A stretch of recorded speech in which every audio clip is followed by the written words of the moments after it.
This is KGW News at 5. Yeah. Where were you?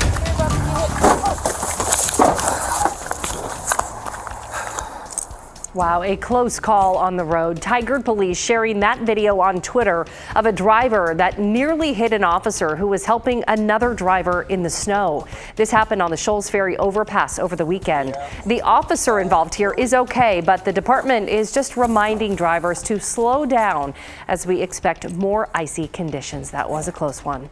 Thanks for joining us here at 5 o'clock. We want to get the latest on the forecast. We have Joe Ranieri in for Matt tonight. Joe, how's it looking out there? Well, it's looking dry and cold right now, Ashley, but I tell you what, here into early tomorrow morning, we're going to be seeing very cold temperatures, and we're going to be seeing some precipitation right over those cold temperatures. Timing is everything on this one, but let's take a live look now outside our Rose City camera. Temperature of 30 degrees. Our temperature is going to start to drop here in just the next couple of hours.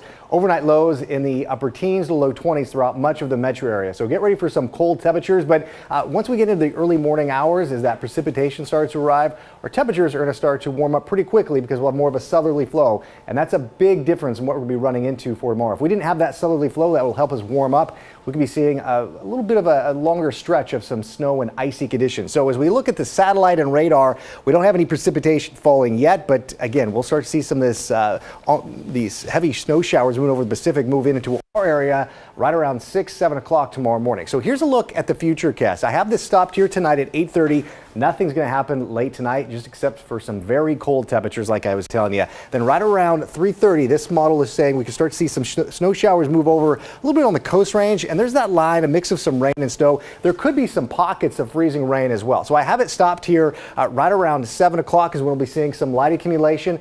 How light? Up to an inch if we're lucky along the valley floor. You'll notice the snow showers move in pretty quick over the Oregon Cascades, and that's where they stay a good part of tomorrow. And basically, Ashley, this is a 3-hour window. We'll be looking at some snow showers, maybe some pockets of freezing rain. By late morning, early part of the afternoon, we're all done with it, and we'll start to dry out a little bit heading into the later part of Thursday and into the holiday weekend. But again, temperatures are going to be very cold, and anywhere from an inch to maybe more up in the high elevations, right around 500 feet by the end of tomorrow, but it all melts away pretty quickly because, like I said, that southerly flow we're going to be seeing will be warming our temperatures. Well, I say warm, right around the upper 30s, close to 40 degrees. So a little bit warmer from what we have been seeing. I'll break it all down for you. Talking more about the Columbia River Gorge tomorrow and into the mountains in just about 10-15 minutes from now. Back to you. All right, Joe, thank you. And you can stay up to date with the latest on the conditions and even check out live radar by downloading our KGW News app. We will keep you updated on the air and online. The Oregon Health Authority is investigating 3 cases of a dangerous infection called Candida auris. Our Christelle Kumwe joins us now from the newsroom with a warning from medical professionals. And Christelle, what do we know so far? Well, Ashley, so far we know it's a serious fungal infection that is often resistant to antifungal medicine. Now, this is the first time Candida auris has been found in Oregon. Now, all 3 cases were detected among patients at Salem Health during the last couple of weeks. We do not know how they got the infection, but we do know that one of the patients had previously been treated internationally, and the other 2 were close contact of that person. I mean, the goal of our investigation is to really identify transmission and then to contain and stop that transmission. So as part of our investigation, we do screening of all patients who might have come into contact with these individuals. Dr. Dat Tran with OHA says they've only identified 3 cases so far, but the investigation is ongoing. He also emphasized if you're healthy, you don't need to worry about this particular fungus.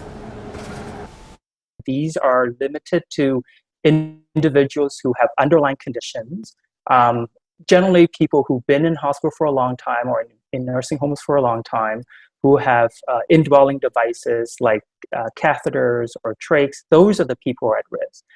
But for everyone else, this is not a bug that they should be worried about. Health officials say the fungus is responding to existing treatments among the 3 patients in Salem. Now, the fungus is also called C. auris, and it can cause infections in wounds or the bloodstream. Ashley? And Christelle, you mentioned the fungus has not been found in Oregon before, but in general, how common is it? Yes, Ashley, it's actually a rare fungal infection. Since 2013, about 1,100 cases of C. auris have been detected here in the U.S. All right, Christelle, thank you. Well, just into our newsroom, Oregon is reporting just over 2,300 coronavirus cases today. It's the highest daily case count since September 10th, and the first time in 3 months that the state has reported more than 2,000 cases in a day. Officials say last week's cases show a 25% increase from the week before. Now, here's how hospitalizations are trending in the state. We saw them go down in the last few months. On the right, though, you can see a slight uptick recently. Today, health leaders also reported 9 new COVID-related deaths in Oregon, raising the state's death toll to more than 5,600. Well, concerning national headlines have people believing in a big spike in kids being hospitalized because of COVID. But if you look behind the headlines and into the data, it shows that while there is some reason for concern, the problem is not nearly as bad as it sounds, especially in Oregon. In the last month, nationally, the number of children hospitalized with COVID rose 52% compared to the month before. But since many hospitals routinely check new patients for COVID, the headline sounds worse than it is. You see, many of those kids were already hospitalized for another health reason, and then they were found to have COVID without showing symptoms. What we want to tell parents is that if you or your child's able to be vaccinated and boosted, that will give you a lot of protection against Omicron. And to remember that there has been no variant that has been resistant to good mask wearing. Bottom line, COVID variants are not putting more Oregon kids in the hospital than anything before. Still, it is okay to be concerned and follow all of those safety procedures. Well, all right, there are a lot of questions right now about the virus. So if you start getting symptoms, how can you tell if it's COVID, the flu, or just a cold? So here's what you need to know. Right now, the main symptoms of the COVID Omicron variant are a runny nose, headache, fatigue, sneezing, and sore throat. The common cold will normally give you a sore throat, headache, and sneezing, and a runny nose, of course. The flu will bring on a high fever, sore throat, and muscle or body aches. Something you will not experience is trouble breathing. Now, with just how quickly the variant is spreading, though, if you're not feeling great, just check with your healthcare provider to get tested for COVID or the flu. Well, Oregon's biggest universities will require students to have their COVID booster shot for winter term. Alma McCarty has more on this change and Oregon's race to get more people that extra dose. The latest public health push, in addition to the standard COVID precautions, centers around booster shots. Over the last week, as more and more cases of the Omicron variant were discovered, experts I spoke with shared this advice. The state has already looked to really increase the number of boosters. I think that's a great idea. The boosters certainly are going to help prevent the most severe disease. If they haven't gotten their booster shots, we definitely want them to get their booster shots as well. In terms of Omicron, what we know in terms of protection is it's going to take a booster to give you that same level of protection that you had a month or two ago with your 2 doses. Oregon Governor Kate Brown set a goal of getting 1 million more people boosted by the end of January. Tuesday, the state reported another 845,000 still need to get the extra dose in order to meet that goal. To date, we have over 1 million Oregonians have received a booster dose. So that's good news, but our goal is to get another 1 million Oregonians in the next several weeks. And we're trying to pull out all the stops, distribute vaccine to as many pharmacies and clinics as possible. On Tuesday, Oregon State University joined the University of Oregon in planning for in-person instruction and mandating boosters. U of O announced the update to the vaccine requirement last week, ahead of the January 3rd start of winter term.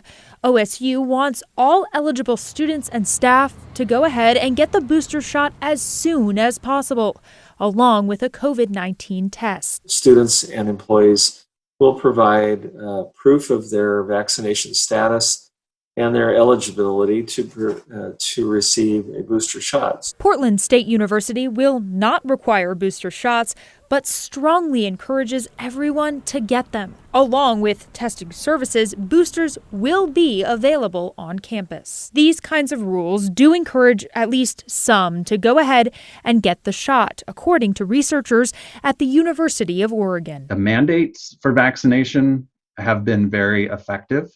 While, it's not a complete game changer, we did see that 10% of the people that got vaccinated was because of the mandates in the state. Well, the Omicron variant continues to force airlines to delay or cancel flights because of staffing levels. And even though it hasn't had a big impact on things here at PDX, it could, of course, impact your travels somewhere else. The Seattle Times reports that nearly 1,300 flights into and out of Seattle-Tacoma International Airport have been canceled and hundreds more have been delayed. We talked with a traveler named Jim Daniels who said he had to be creative to finish his trip this holiday season. We sat in lines trying to find out which direction we could go when we could get our next flights, and we stood for hours only to find out that our next flights were 3 days out. Oh, wow. Well, Daniels was traveling with Alaska Airlines. Excuse me. The company posted this message online saying it's very sorry for the delay in guest travel plans and that its call centers were experiencing extremely high call volume. Alaska asked those who were not traveling today to try and manage reservations online versus calling in and jamming up the phone lines more. It also announced that it's proactively reducing the number of flights out of SeaTac over the next couple days by about 20% to allow for additional time to de-ice the planes.